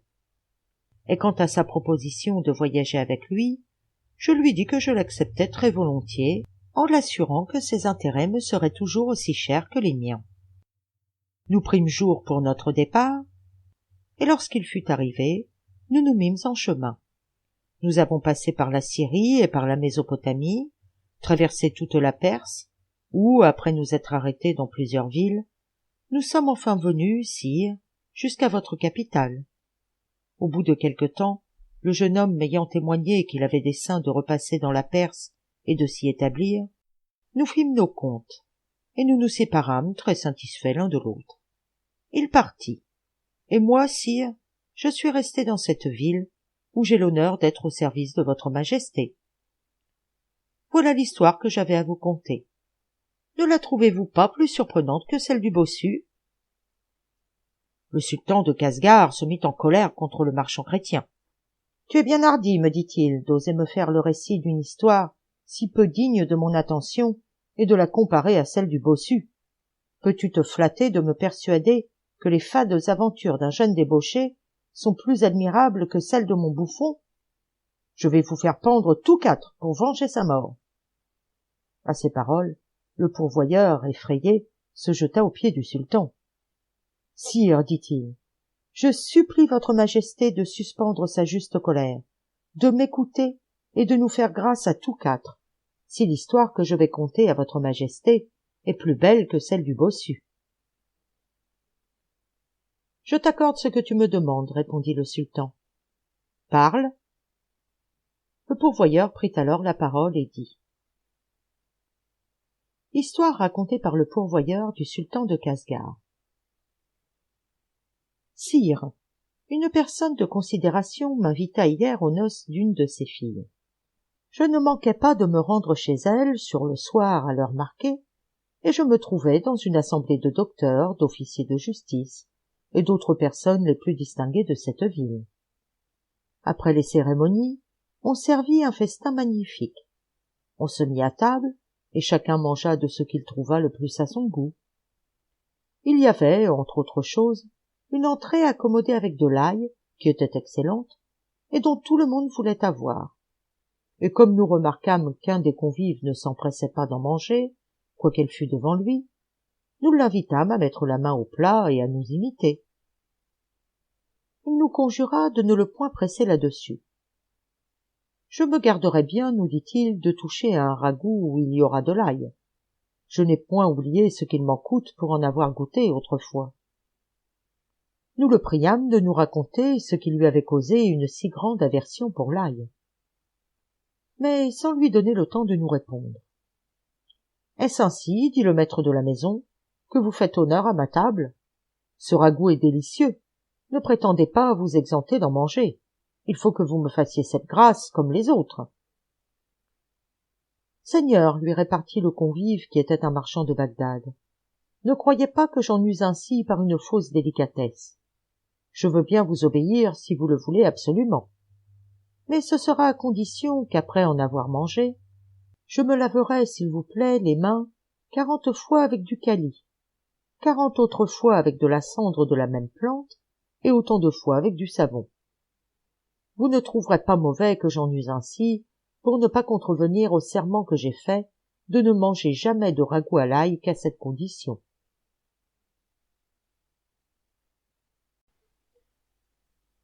« 141e nuit. Le pourvoyeur parlant au sultan de Casgar. Le maître du logis, poursuivit-il, ne voulant pas dispenser le marchand de manger du ragoût à l'ail, commanda à ses gens de tenir prêt un bassin avec de l'eau et du kali, de la cendre de la même plante et du savon, afin que le marchand se lavât autant de fois qu'il lui plairait. Après avoir donné cet ordre, il s'adressa au marchand. « Faites donc comme nous, lui dit-il, et mangez. Le kali, la cendre de la même plante et le savon ne vous manqueront pas. » Le marchand, comme en colère de la violence qu'on lui faisait, avança la main, prit un morceau qu'il porta en tremblant à sa bouche, et le mangea, avec une répugnance dont nous fûmes tous fort étonnés. Mais ce qui nous surprit davantage, nous remarquâmes qu'il n'avait que 4 doigts et un point de pouce, et personne jusque-là ne s'en était encore aperçu, quoiqu'il eût déjà mangé d'autres mets. Le maître de la maison prit aussitôt la parole. « Vous n'avez point de pouce, lui dit-il. Par quel accident l'avez-vous perdu? Il faut que ce soit à quelque occasion dont vous ferez plaisir à la compagnie de l'entretenir. »« Seigneur, répondit-il, ce n'est pas seulement à la main droite que je n'ai point de pouce, je n'en ai point non plus à la gauche. » En même temps, il avança la main gauche et nous fit voir que ce qu'il nous disait était véritable. « Ce n'est pas tout encore, ajouta-t-il. Le pouce me manque de même à l'un et à l'autre pied, et vous pouvez m'en croire. Je suis estropié de cette manière par une aventure inouïe que je ne refuse pas de vous raconter, si vous voulez bien avoir la patience de l'entendre. Elle ne vous causera pas moins d'étonnement qu'elle vous fera de pitié, mais permettez-moi de me laver les mains auparavant. » À ces mots, il se leva de table, et après s'être lavé les mains 26 fois, il revint prendre sa place et nous fit le récit de son histoire en ces termes. « Vous saurez, Seigneur, que sous le règne du calife Haroun al-Rachid, mon père vivait à Bagdad où je suis né, et passait pour un des plus riches marchands de la ville. Mais comme c'était un homme attaché à ses plaisirs, qui aimait la débauche et négligeait le soin de ses affaires, au lieu de recueillir de grands biens à sa mort, j'eus besoin de toute l'économie imaginable pour acquitter les dettes qu'il avait laissées. Je vins pourtant à bout de les payer toutes, et par mes soins, ma petite fortune commença à prendre une face assez riante. Un matin que j'ouvrais ma boutique, une dame, montée sur une mule, accompagnée d'un eunuque et suivie de 2 esclaves, passa près de ma porte et s'arrêta. Elle mit pied à terre à l'aide de l'eunuque, qui lui prêta la main et lui dit « Madame, je vous l'avais bien dit que vous veniez de trop bonne heure. Vous voyez qu'il n'y a encore personne au Bezestein. Si vous aviez voulu me croire, vous vous seriez épargné la peine que vous aurez d'attendre. » Elle regarda de toutes parts, et voyant en effet qu'il n'y avait pas d'autre boutique ouverte que la mienne, elle s'en approcha en me saluant, et me pria de lui permettre qu'elle s'y reposât, en attendant que les autres marchands arrivassent. Je répondis à son compliment comme je devais. 142e nuit. La dame s'assit dans ma boutique, et remarquant qu'il n'y avait personne que l'eunuque et moi dans tout le Bezestein, elle se découvrit le visage pour prendre l'air. Je n'ai jamais rien vu de si beau. La voir et l'aimer passionnément, ce fut la même chose pour moi, j'eus toujours les yeux attachés sur elle. Il me parut que mon attention ne lui était pas désagréable, car elle me donna tout le temps de la regarder à mon aise, et elle ne se couvrit le visage que lorsque la crainte d'être aperçue l'y obligea. Après qu'elle se fut remise dans le même état qu'auparavant, elle me dit qu'elle cherchait plusieurs sortes d'étoffes, des plus belles et des plus riches, qu'elle me nomma, et elle me demanda si j'en avais. « Hélas, madame, lui répondis-je, je suis un jeune marchand qui ne fait que commencer à m'établir. Je ne suis pas encore assez riche pour faire un si grand négoce, et c'est une mortification pour moi de n'avoir rien à vous présenter de ce qui vous a fait venir au Bezestein.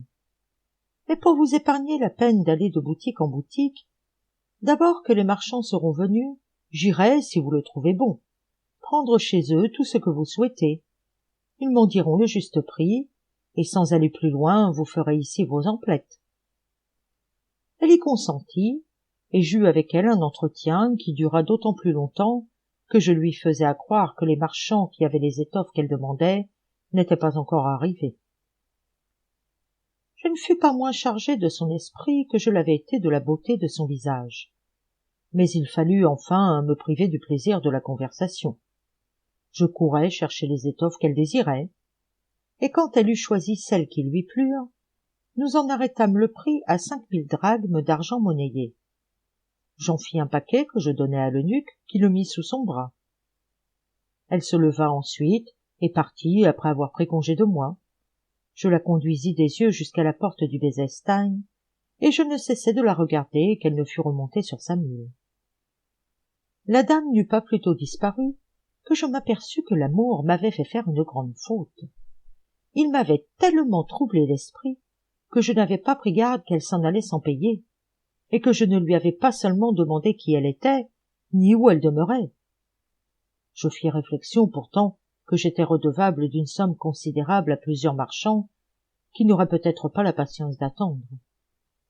J'allais m'excuser auprès d'eux le mieux qu'il me fut possible, en leur disant que je connaissais la dame.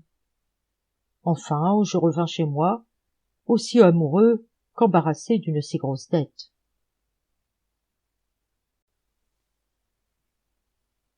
143e nuit. J'avais prié mes créanciers de vouloir bien attendre 8 jours pour recevoir leur paiement. La huitaine échue, ils ne manquèrent pas de me presser de les satisfaire. Je les suppliais de m'accorder le même délai. Ils y consentirent, mais dès le lendemain, je vis arriver la dame montée sur sa mule, avec la même suite et à la même heure que la première fois. Elle vint droit à ma boutique. « Je vous ai fait un peu attendre, me dit-elle, mais enfin je vous apporte l'argent des étoffes que je pris l'autre jour. Portez-le chez un changeur, qu'il voie s'il est de bon aloi et si le compte y est. » L'eunuque, qui avait l'argent, vint avec moi chez le changeur, et la somme se trouva juste et toute de bon argent. Je revins, et j'eus encore le bonheur d'entretenir la dame, jusqu'à ce que toutes les boutiques du Bezestein fussent ouvertes. Quoique nous ne parlassions que de choses très communes, elle leur donnait néanmoins un tour qui les faisait paraître nouvelles, et qui me fit voir que je ne m'étais pas trompé quand, dès la première conversation, j'avais jugé qu'elle avait beaucoup d'esprit. Lorsque les marchands furent arrivés et qu'ils eurent ouvert leurs boutiques, je portai ce que je devais à ceux chez qui j'avais pris les étoffes à crédit, et je n'eus pas de peine à obtenir d'eux qu'ils m'en confiassent d'autres que la dame m'avait demandées. J'enlevai pour 1000 pièces d'or, et la dame emporta encore la marchandise sans la payer, sans rien me dire, ni sans se faire connaître. Ce qui m'étonnait, c'est qu'elle ne hasardait rien, et que je demeurais sans caution et sans certitude d'être dédommagé en cas que je ne la revisse plus. Elle me paye une somme assez considérable, me disais-je en moi-même, mais elle me laisse redevable d'une autre qui l'est encore davantage. Serait-ce une trompeuse? Et serait-il possible qu'elle m'eût leurré d'abord pour me mieux ruiner? Les marchands ne la connaissent pas, et c'est à moi qu'ils s'adresseront. Mon amour ne fut pas assez puissant pour m'empêcher de faire là-dessus des réflexions chagrinantes. Mes alarmes augmentèrent même de jour en jour pendant 1 mois entier qui s'écoula sans que je reçusse aucune nouvelle de la dame. Enfin, les marchands s'impatientèrent, et pour les satisfaire, j'étais prêt à vendre tout ce que j'avais, lorsque je la vis revenir un matin dans le même équipage que les autres fois. « Prenez votre trébuchet, me dit-elle, pour peser l'or que je vous apporte. » Ces paroles achevèrent de dissiper ma frayeur et redoublèrent mon amour. Avant que de compter les pièces d'or, elle me fit plusieurs questions. Entre autres, elle me demanda si j'étais marié. Je lui répondis que non et que je ne l'avais jamais été.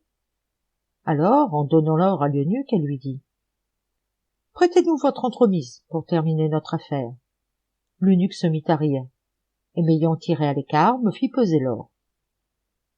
Pendant que je le pesais, l'eunuque me dit à l'oreille « À vous voir, je connais parfaitement que vous aimez ma maîtresse, et je suis surpris que vous n'ayez pas la hardiesse de lui découvrir votre amour. Elle vous aime encore plus que vous ne l'aimez. Ne croyez pas qu'elle ait besoin de vos étoffes. Elle ne vient ici uniquement que parce que vous lui avez inspiré une passion violente. C'est à cause de cela qu'elle vous a demandé si vous étiez marié.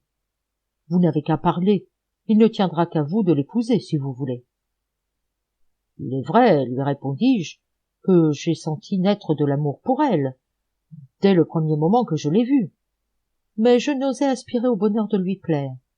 Je suis tout à elle, et je ne manquerai pas de reconnaître le bon office que vous me rendez. » Enfin, j'achevais de peser les pièces d'or, et pendant que je les remettais dans le sac, l'eunuque se tourna du côté de la dame et lui dit que j'étais très content.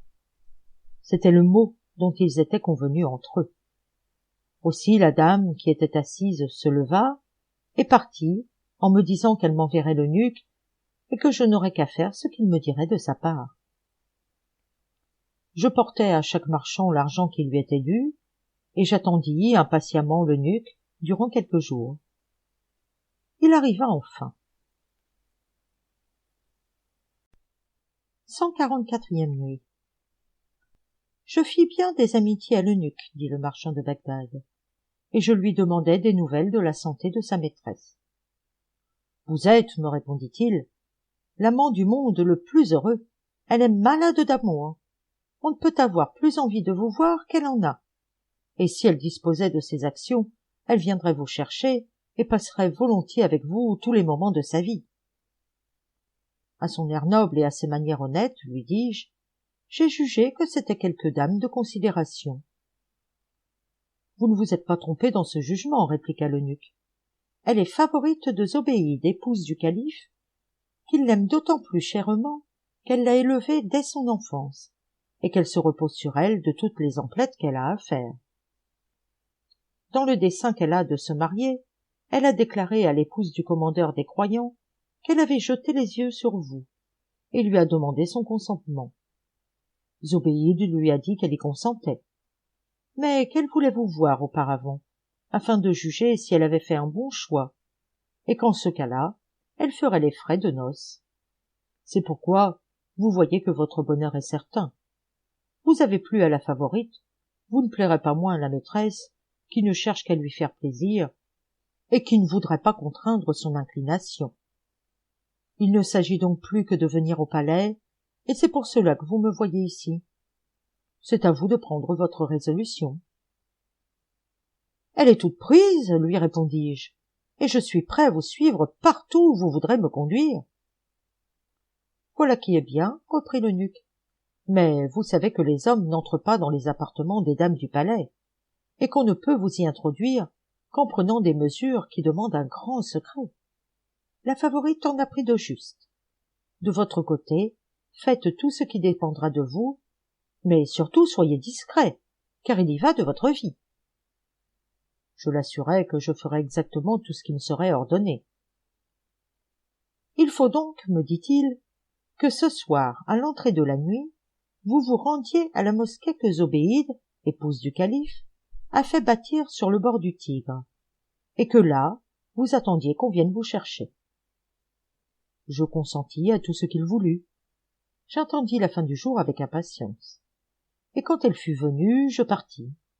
J'assistai à la prière d'1 heure et demie après le soleil couché, dans la mosquée où je demeurai le dernier. Je vis bientôt aborder un bateau dont tous les rameurs étaient eunuques. Ils débarquèrent et apportèrent dans la mosquée plusieurs grands coffres, après quoi ils se retirèrent.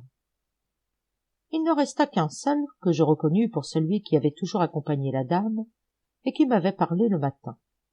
Je vis entrer aussi la dame. J'allai au-devant d'elle, en lui témoignant que j'étais prêt à exécuter ses ordres. « Nous n'avons pas de temps à perdre, me dit-elle.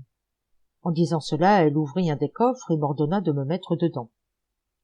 « C'est une chose, ajouta-t-elle, nécessaire pour votre sûreté et pour la mienne. Ne craignez rien, et laissez-moi disposer du reste. » J'en avais trop fait pour reculer. Je fis ce qu'elle désirait, et aussitôt elle referma le coffre à la clé. Ensuite, l'eunuque qui était dans la confidence appela les autres eunuques qui avaient apporté les coffres, et les fit tous reporter dans le bateau. Puis la dame et son eunuque s'étant rembarqués, on commença à ramer pour me mener à l'appartement de Zobéide. Pendant ce temps-là, je faisais de sérieuses réflexions, et considérant le danger où j'étais, je me repentis de m'y être exposé. Je fis des vœux et des prières qui n'étaient guère de saison. Le bateau aborda devant la porte du palais du calife. On déchargea les coffres, qui furent portés à l'appartement de l'officier des eunuques, qui garde la clé de celui des dames, et n'y laisse rien entrer sans l'avoir bien visité auparavant. Cet officier était couché. Il fallut l'éveiller et le faire lever. 145e nuit. L'officier des eunuques, continua-t-il, fâché de ce qu'on avait interrompu son sommeil, querella fort la favorite de ce qu'elle revenait si tard. « Vous n'en serez pas quitte à si bon marché que vous l'imaginez, lui dit-il. Pas un de ces coffres ne passera que je ne l'ai fait ouvrir et que je ne l'ai exactement visité. » En même temps, il commanda aux eunuques de les apporter devant lui l'un après l'autre et de les ouvrir. Ils commencèrent par celui où j'étais enfermé. Ils le prirent et le portèrent. Alors, je fus saisi d'une frayeur que je ne pus exprimer. Je me crus au dernier moment de ma vie. La favorite, qui avait la clé, protesta qu'elle ne la donnerait pas et ne souffrirait jamais qu'on ouvrît ce coffre-là. « Vous savez bien, dit-elle, que je ne fais rien venir qui ne soit pour le service de Zobéide, votre maîtresse et la mienne. Ce coffre particulièrement est rempli de marchandises précieuses que des marchands nouvellement arrivés m'ont confiées. Il y a de plus un nombre de bouteilles d'eau de la fontaine de Zemzem envoyées de la Mecque. Si quelqu'une venait à se casser, les marchandises en seraient gâtées et vous en répondriez. La femme du commandeur des croyants saurait bien se venger de votre insolence. » Enfin, elle parla avec tant de fermeté que l'officier n'eut pas la hardiesse de s'opiniâtrer à vouloir faire la visite, ni du coffre où j'étais, ni des autres. « Passez donc, dit-il en colère. Marchez. » On ouvrit l'appartement des dames, et l'on y porta tous les coffres. À peine y furent-ils que j'entendis crier tout à coup. « Voilà le calife, voilà le calife !» Ces paroles augmentèrent ma frayeur, à un point que je ne sais comment je n'en mourus pas sur le champ. C'était effectivement le calife. « Qu'apportez-vous donc dans ces coffres ?» dit-il à la favorite. « Commandeur des croyants, répondit-elle, ce sont des étoffes nouvellement arrivées que l'épouse de votre majesté a souhaité qu'on lui montrât. »« Ouvrez, ouvrez, reprit le calife, je les veux voir aussi. » Elle voulut s'en excuser en lui représentant que ces étoffes n'étaient propres que pour des dames et que ce serait ôter à son épouse le plaisir qu'elle se faisait de les voir la première. « Ouvrez, vous dis-je, répliqua-t-il, je vous l'ordonne. » Elle lui remontra encore que sa majesté, en l'obligeant à manquer à sa maîtresse, l'exposait à sa colère. « Non, non, répartit-il, je vous promets qu'elle ne vous en fera aucun reproche. Ouvrez seulement et ne me faites pas attendre plus longtemps. » Il fallut obéir, et je sentis alors de si vives alarmes que j'en frémis encore toutes les fois que j'y pense. Le calife s'assit, et la favorite fit porter devant lui tous les coffres l'un après l'autre, et les ouvrit. Pour tirer les choses en longueur, elle lui faisait remarquer toutes les beautés de chaque étoffe en particulier. Elle voulait mettre sa patience à bout, mais elle n'y réussit pas. Comme elle n'était pas moins intéressée que moi à ne pas ouvrir le coffre où j'étais, Elle ne s'empressait point à le faire apporter, et il ne lui restait plus que celui-là à visiter.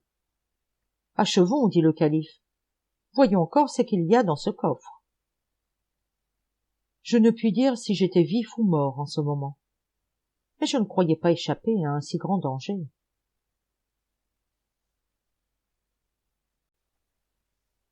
146e nuit. Lorsque la favorite de Zobéide vit que le calife voulait absolument qu'elle ouvrît le coffre où j'étais.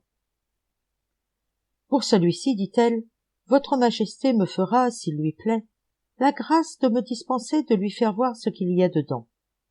Ce sont des choses que je ne puis lui montrer qu'en présence de son épouse. »« Voilà qui est bien, dit le calife. Je suis content. Faites emporter vos coffres. » Elle les fit enlever aussitôt et porter dans sa chambre, où je commençai à respirer. Dès que les eunuques qui les avaient apportés se furent retirés, elle ouvrit promptement celui où j'étais prisonnier. « Sortez, me dit-elle, en me montrant la porte d'un escalier qui conduisait à une chambre au-dessus. Montez et allez m'attendre. » Elle n'eut pas fermé la porte sur moi que le calife entra et s'assit sur le coffre d'où je venais de sortir. Le motif de cette visite était un mouvement de curiosité qui ne me regardait pas. Le prince voulait faire des questions sur ce qu'elle avait vu ou entendu dans la ville. Ils s'entretinrent tous deux assez longtemps, après quoi il la quitta enfin et se retira dans son appartement. Lorsqu'elle se vit libre, elle me vint trouver dans la chambre où j'étais monté et me fit bien des excuses de toutes les alarmes qu'elle m'avait causées. « Ma peine, me dit-elle, n'a pas été moins grande que la vôtre. Vous n'en devez pas douter, puisque j'ai souffert pour l'amour de vous et pour moi qui courais le même péril. Une autre à ma place n'aurait peut-être pas eu le courage de se tirer si bien d'une occasion si délicate. Il ne fallait pas moins de hardiesse ni de présence d'esprit. Ou plutôt, il fallait avoir tout l'amour que j'ai pour vous pour sortir de cet embarras. Mais rassurez-vous, il n'y a plus rien à craindre. » Après nous être entretenus quelque temps avec beaucoup de tendresse. « Il est temps, me dit-elle, de vous reposer. Couchez-vous. Je ne manquerai pas de vous présenter demain à Zobéide, ma maîtresse, à quelque heure du jour. Et c'est une chose facile, car le calife ne la voit que la nuit. » Rassuré par ces discours, je dormis assez tranquillement. Ou si mon sommeil fut quelquefois interrompu par des inquiétudes, ce furent des inquiétudes agréables, causées par l'espérance de posséder une dame qui avait tant d'esprit et de beauté. Le lendemain, la favorite de Zobéide, avant que de me faire paraître devant sa maîtresse, m'instruisit de la manière dont je devais soutenir sa présence, me dit à peu près les questions que cette princesse me ferait, et me dicta les réponses que j'y devais faire. Après cela, elle me conduisit dans une salle où tout était d'une propreté, d'une richesse et d'une magnificence surprenantes. Je n'y étais pas entré que 20 dames esclaves, d'un âge assez avancé, toutes vêtues d'habits riches et uniformes, sortirent du cabinet de Zobéide et vinrent se ranger devant un trône en 2 files égales, avec une grande modestie. Elles furent suivies de 20 autres dames toutes jeunes et habillées de la même sorte que les premières, avec cette différence pourtant que leurs habits avaient quelque chose de plus galant. Zobéide parut au milieu de celle-ci avec un air majestueux et si chargée de pierreries et de toutes sortes de joyaux qu'à peine pouvait-elle marcher. Elle alla s'asseoir sur le trône. J'oubliais de vous dire que sa dame favorite l'accompagnait et qu'elle demeura debout à sa droite, pendant que les dames esclaves, un peu plus éloignées, étaient en foule des 2 côtés du trône. D'abord que la femme du calife fut assise, les esclaves qui étaient rentrées les premières me firent signe d'approcher. Je m'avançai au milieu des 2 rangs qu'elles formaient et me prosternai la tête contre le tapis qui était sous les pieds de la princesse. Elle m'ordonna de me relever et me fit l'honneur de s'informer de mon nom, de ma famille et de l'état de ma fortune, à quoi je satisfis assez à mon gré.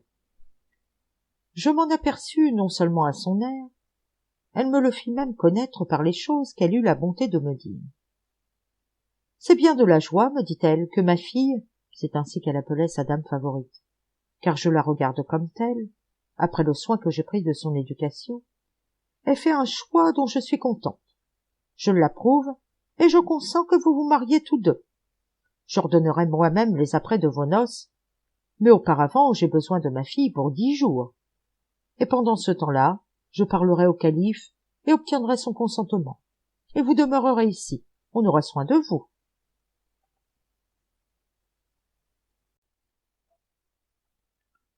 147e nuit. Je demeurai donc 10 jours dans l'appartement des dames du calife, continua le marchand de Bagdad. Durant tout ce temps-là, je fus privé du plaisir de voir la dame favorite, mais on me traita si bien par son ordre que j'eus sujet d'ailleurs d'être très satisfait. Zobéide entretint le calife de la résolution qu'elle avait prise de marier sa favorite, et ce prince, en lui laissant la liberté de faire là-dessus ce qui lui plairait, accorda une somme considérable à la favorite pour contribuer de sa part à son établissement. Les 10 jours écoulés, Zobéide fit dresser le contrat de mariage qui lui fut apporté en bonne forme. Les préparatifs des noces se firent. On appela les musiciens, les danseurs et les danseuses, et il y eut pendant 9 jours de grandes réjouissances dans le palais.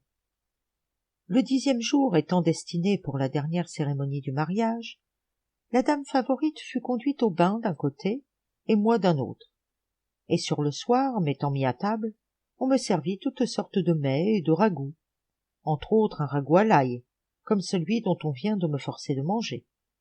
Je le trouvais si bon que je ne touchais presque point aux autres mets, mais pour mon malheur, m'étant levé de table, je me contentais de m'essuyer les mains au lieu de les bien laver, et c'était une négligence qui ne m'était jamais arrivée jusqu'alors.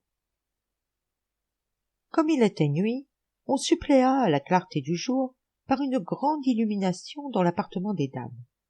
Les instruments se firent entendre, on dansa, on fit 1000 feux. Tout le palais retentissait de cris de joie. On nous introduisit, ma femme et moi, dans une grande salle, où l'on nous fit asseoir sur 2 trônes.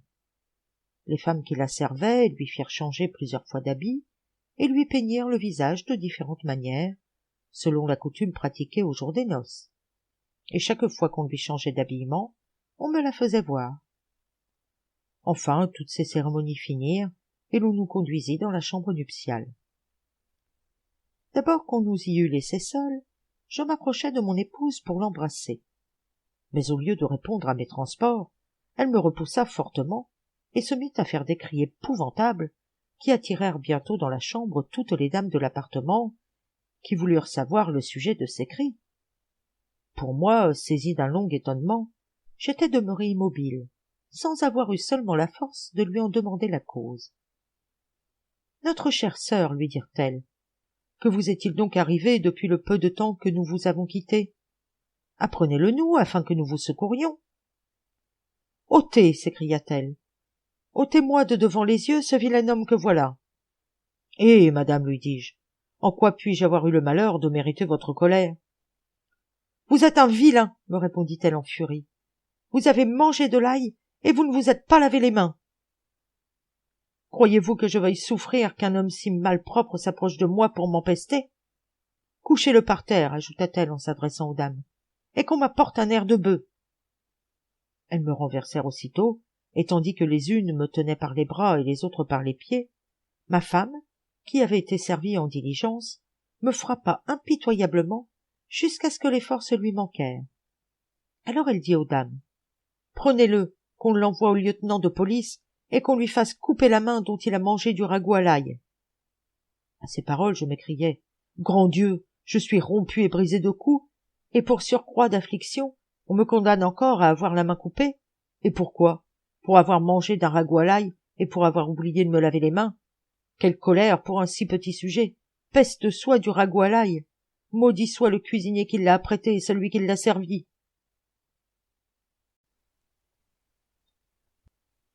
148e nuit. Toutes les dames, dit le marchand de Bagdad, qui m'avaient vu recevoir 1000 coups de nerfs de bœuf, eurent pitié de moi, lorsqu'elles entendirent parler de me faire couper la main. « Notre chère sœur et notre bonne dame, dirent-elles à la favorite, vous poussez trop loin votre ressentiment. C'est un homme à la vérité qui ne sait pas vivre, qui ignore votre rang et les égards que vous méritez. mais nous vous supplions de ne pas prendre garde à la faute qu'il a commise, et de la lui pardonner. » « Je ne suis pas satisfaite, reprit-elle. Je veux qu'il apprenne à vivre, et qu'il porte des marques si sensibles à sa malpropreté qu'il ne s'avisera de sa vie de manger un ragoût à l'ail sans se souvenir ensuite de se laver les mains. » Elles ne se rebutèrent pas de son refus, elles se jetèrent à ses pieds, et lui baisant la main. « Notre bonne dame, lui dirent-elles, au nom de Dieu, modérez votre colère, et accordez-nous la grâce que nous vous demandons. » Elle ne leur répondit rien, mais elle se leva, et après m'avoir dit 1000 injures, elle sortit de la chambre. Toutes les dames la suivirent, et me laissèrent seule dans une affliction inconcevable. Je demeurai 10 jours sans avoir personne qu'une vieille esclave qui venait m'apporter à manger. Je lui demandai des nouvelles de la dame favorite. « Elle est malade, me dit la vieille esclave, de l'odeur empoisonnée que vous lui avez fait respirer. Pourquoi aussi n'avez-vous pas eu soin de vous laver les mains après avoir mangé de ce maudit ragoût à l'ail? » « Est-il possible, dis-je alors en moi-même, que la délicatesse de ces dames soit si grande et qu'elles soient si vindicatives pour une faute si légère? J'aimais cependant ma femme malgré sa cruauté, et je ne laissais pas de la plaindre. Un jour un esclave me dit « Votre épouse est guérie, elle est allée au bain, et elle m'a dit qu'elle vous viendrait voir demain. Ainsi ayez encore patience, et tâchez de vous accommoder à son humeur. C'est d'ailleurs une personne très sage, très raisonnable, et très chérie de toutes les dames qui sont auprès de Zobéide, notre respectable maîtresse. » Véritablement, ma femme vint le lendemain et me dit d'abord « Il faut que je sois bien bonne de venir vous revoir après l'offense que vous m'avez faite. Mais je ne puis me résoudre à me réconcilier avec vous, que je ne vous ai puni comme vous le méritez, pour ne vous être pas lavé les mains après avoir mangé d'un ragoût à l'ail. » En achevant ces mots, elle appela des dames, qui me couchèrent par terre par son ordre. Et après qu'elles m'eurent lié, elle prit un rasoir, et eut la barbarie de me couper elle-même les 4 pouces. Une des dames appliqua d'une certaine racine pour arrêter le sang, mais cela n'empêcha pas que je ne m'évanouisse par la quantité que j'en avais perdue et par le mal que j'avais souffert. Je revins de mon évanouissement, et l'on me donna du vin à boire pour me faire reprendre des forces. « Ah, madame, dis-je alors à mon épouse, si jamais il m'arrive de manger d'un ragoût à l'ail, je vous jure qu'au lieu d'une fois, je me laverai les mains 26 fois avec du kali, de la cendre de la même plante et du savon. »« Eh bien, dit ma femme, à cette condition, je veux bien oublier le passé et vivre avec vous comme avec mon mari. »« Voilà, seigneur, ajouta le marchand de Bagdad en s'adressant à la compagnie, la raison pourquoi vous avez vu que j'ai refusé de manger du ragoût à l'ail qui était devant moi. »